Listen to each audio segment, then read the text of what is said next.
Right on. Really good. All right, ready. Let's start this. Okay, how and when did you discover the career path you want? Okay, so when I was a little kid, I would listen to, I grew up in Venezuela, so there was not a lot of radio there. But occasionally I would listen to, like we'd come back up to the States and visit family, and I would listen to the radio when we were in the car, and I thought, this is really cool, like people talking about music, people talking about sports. I was a big sports guy. So when I moved to the States when I was 18, right out of high school, I would drive to school every day and listen to sports talk radio. And I was like, well, this is the coolest thing in the world, is people talking about the thing I love the most. I wonder what it takes to get into that. And I like to talk, and I was always a blabbermouth, and I always got in trouble in school and home for talking way too much. So it seemed like, well, this is a good thing. I can just talk a bunch if I can get into that. So when I saw that that was an opportunity, I pursued that through college, and then I landed a job here in Spokane. But yeah, I mean, I mainly just learned about it kind of just by liking music and stumbling onto almost liking the DJs and stuff more than I liked the actual music, and being like, well, this is way more fun, like the people who are talking, that interests me more than even the music part of it. So, which is why I kind of got into the talk side more than the music side of radio. What does an average day at work look like for you? Okay, so my job is not a real job. Like it is a real job, but I feel bad because I hear people like getting ready and like taking a long time to get to work and rush hour. I get to work at 5 o'clock in pretty much pajamas. I like wear my sweatpants, I wear my t-shirt, I dress comfortably. We get to work at 5 and we do a 4-hour morning show, so it starts at 6.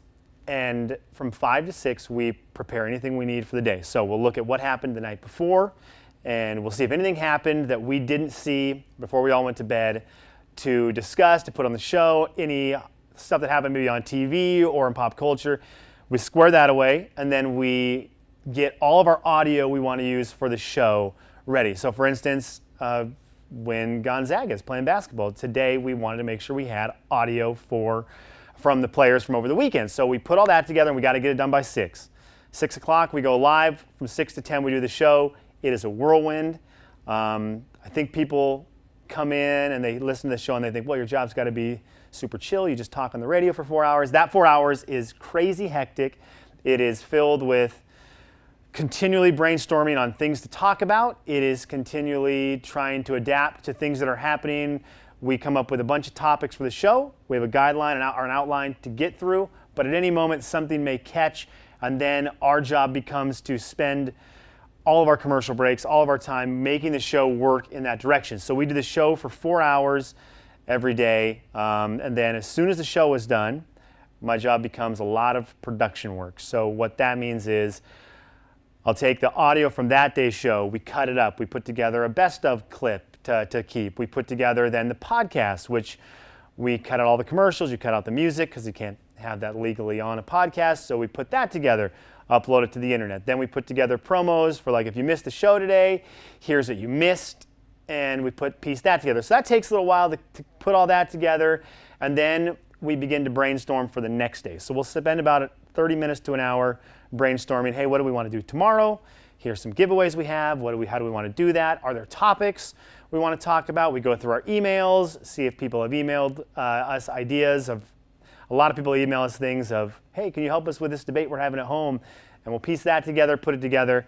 Then from that point on, my job is to put together all the commercials that you hear on the radio. Not all of them, but help out with that. So if you hear a commercial on the radio, there's a real good chance it's come through the studio I work in or another guy who works in our production department.